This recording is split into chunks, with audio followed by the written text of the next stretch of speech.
boy, are you excited? It's another Fandoms episode. We're gonna be looking at Five Nights at Freddy. How great is that? How amazing is that video game? I'm sure you're just fucking thrilled to look through the fandom related to it. Pretty fucking amazing that DeviantArt has over 500,000 results when it comes to this. And looking, you know what? Fuck it. Usually I have a minor structure when I go through this. I tell you how many results there are. I give you a quick little quip at the beginning, and then I show you some of them before we get into the bulk of what's to follow. Before we get into the nitty-gritty of the fetishistic artwork that the community builds up around the thing they worship.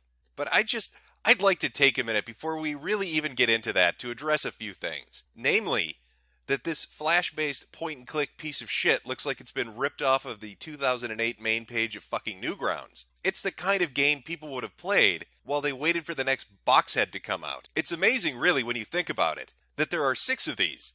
That's 6 fucking Five Nights at Freddy's. That's 1 every 6 months. That's 2 a year. With the exclusion of 2017, I'm not sure why that is. Maybe God's merciful, or Scott is just too busy jacking off on the pile of money he's made from pumping this out bi-yearly. Look at those sales figures. Better yet, look at those play times, because that really speaks volumes, doesn't it? 3 minutes on average. I wonder why that is. I wonder why people are spending only 3 minutes on average playing these fucking games. Could it be that the content is shit and the gimmick gets old really quickly, but yet for some reason kids keep buying them? I don't know why that is. I'm not saying certain people are fucking responsible for this shit, but they are, and they know who they are, and they should feel fucking badly about it. Some people should be shot out of a cannon at a fucking brick wall. That's all I'm saying. Now maybe you're looking at that list and you're saying to yourself, wait a minute, I am deeply familiar with the lore of this video game franchise. I am well aware of Five Nights at Freddy's, but what is Five Nights at Freddy's World? That one I'm not familiar with.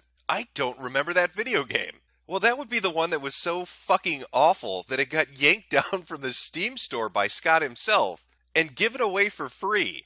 The game was so bad, he pulled it and said, I can't charge you money for this anymore. It's a crime against humanity. The UN has got a binding resolution to stop me from selling this fucking thing to you. But I'm so familiar with the quality of workmanship of this video game franchise, why would he do that? Surely Five Nights at Freddy's World must be a fucking masterpiece.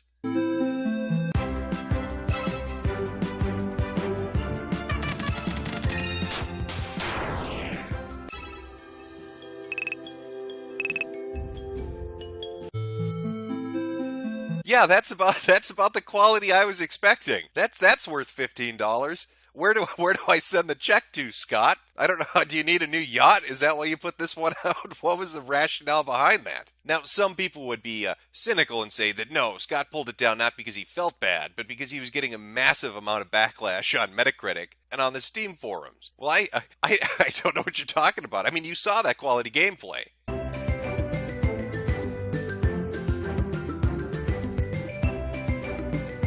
Clearly, that is a fucking masterpiece.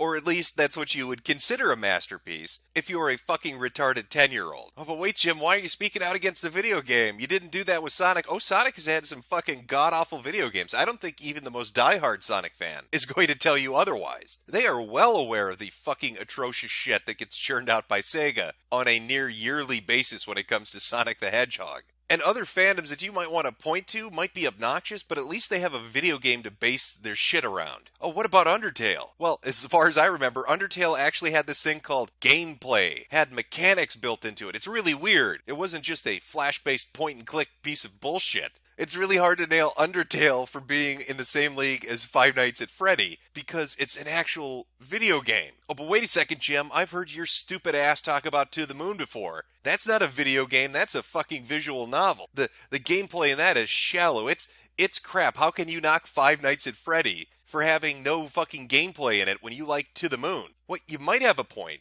with the minor exception being that while To the Moon might lack gameplay like Five Nights at Freddy's does, it has an actual story to it. A whole backstory to it that makes it somewhat engaging and interesting. About a dying man reliving his past to try to have a moment of peace before he passes away to the great beyond. And a meta story layered on top of that, about the scientists involved with that, and how maybe they're in the same program, based on the epilogue, or maybe one of them's dying and you don't know, you're waiting for part 2 to find out.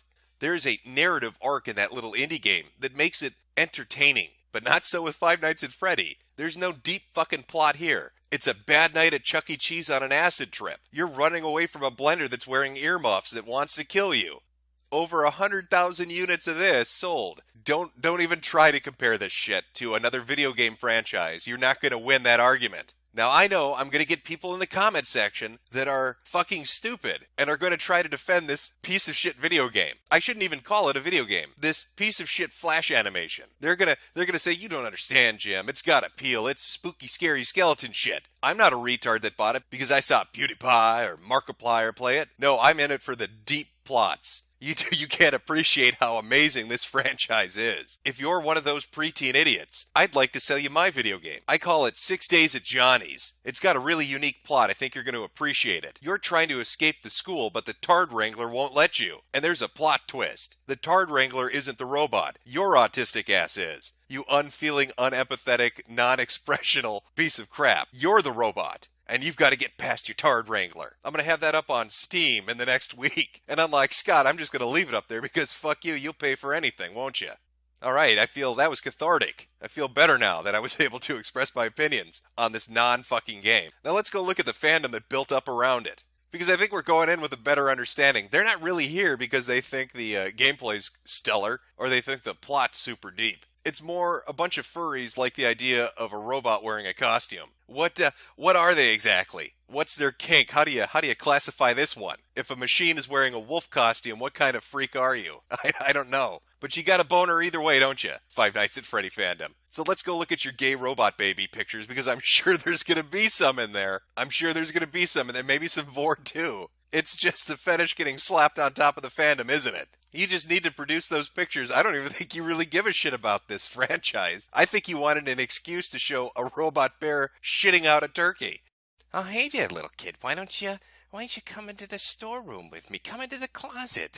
You want to see how far this hook can go up a rectum. That amazing piece of cosplay artwork would be Five Nights at Freddy coming to get you. I might have gone with a different title. Maybe, I don't know, Molestation Here We Come, or I'm gonna need a lot of therapy to forget this. But there are a lot of cosplays for Five Nights at Freddy characters. I'm not sure why you'd put that much dedication into it. Because somebody at the convention's gonna ask, wait a minute, what are you based off? And then you're going to have to hang your head in fucking shame and tell them it's a flash game that you played for 3 minutes and spent $5 for. You may as well tumble the stair dragging your ass right down the main stairway after that because I don't know how you're coming back from it. And let's add a little vor in there for the fuck of it. Why not? I mean, they're not really flesh and blood. They're machines. They're machines that if they ate you, you would be shredded into a million pieces. But let's not let that get in the way of masturbation. And is that a fucking Pokemon? Is that Charizard anthropomorphized into a half human, half lizard? I don't know what the fuck that is. But then again, I'm not familiar with the characters of this video game. Maybe that's one of them. Maybe that's the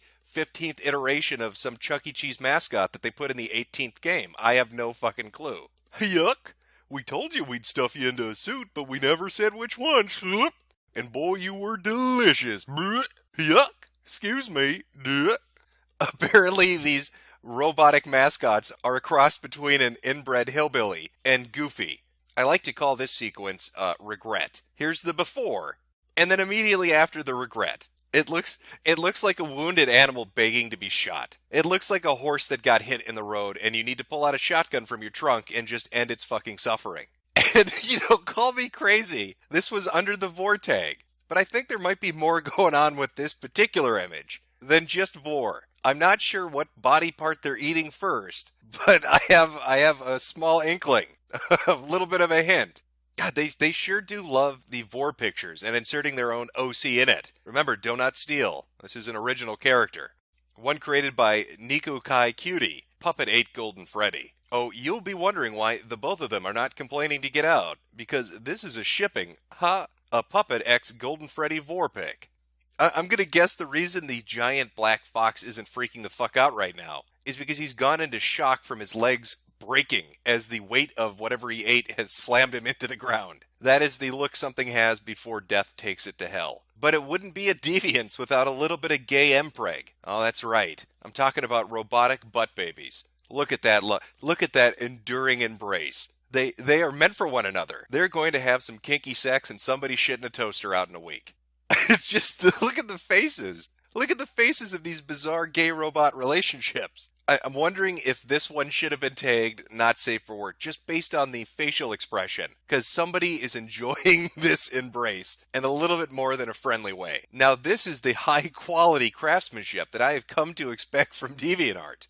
Loving maids. Okay, guys, I just wanted to shed some light on my favorite FNFA ship, Balloon Boy x Foxy. It's my favorite because they understand one another's solitude, and it makes them all the more compatible. The steamy robot sex between them is unreal. And come on, don't tell me they aren't cute. Apparently, Balloon Boy's been sucking on the Robot Fox's nipple. I don't know if that's like saliva, or maybe he just got overexcited and finished early before they could get down to business. I don't know. He's looking directly at it like he feels a little guilty. He didn't warm up first before they understood each other's solitude. Now, this one was listed under MPreg, but I think they might have mistitled it. I think they chose the wrong category. This is clearly a crossover with Willy Wonka. He had that bubbly fizz drink and is now exploding it out his robot vagina. I can fix Caketron's entry with this in 1 second. Ready? There we go. Now it suddenly fits so much better. Now, this is either one of two things. This is either an inflation fetish, or there's a robot slave trade that's being run on DeviantArt that I'm unaware of. Maybe Fox decided he wanted to sell some people into bondage, rather than inflate them for his sex. Oh, no, wait. It's an inflation fetish. For whatever reason. The majority of inflation art related to Five Nights at Freddy, and I'm not fucking kidding, involves them having helium containers shoved up their assholes. Take this image. Now, you might think that's just a fat robot fox, but you'd be wrong, because one look at the title gives you all the information you need to know about what happened. But Inflation Foxy. And if that wasn't direct enough for you, let's just shove the hoses right on up there. Hell, let's stick the fucking tank right on up there and send them away on a voyage. You know, as I look through the various artworks of the Five Nights at Freddy fandom, I'm left with a lingering thought. Is there any way the person who had a large hand in spreading this fucking plague on the internet, the individual that brought millions and millions of eyes onto it, and helped to contribute to the creation of gay robot butt babies, is there any way this could come back to bite him in the ass? But I just don't think that's going to happen. It's not like there's going to be image after image after image of a particular Let's Player getting gangbanged and raped by characters in the video game, where he's forcefully held down and fucked from behind by a robot teddy bear. No, it would seem as if he'll get off scot-free. Now, there are many fandoms that have been built up around video games over the years, and a majority of them are full of people that are far, far, far on the high end of the autistic scale. You can see that when you look through the artwork and the fan fiction they write. But as bad as they get, at the very least, they can look any Five Nights at Freddy fan in the eyes and say, at least it's an actual video game, you stupid fucking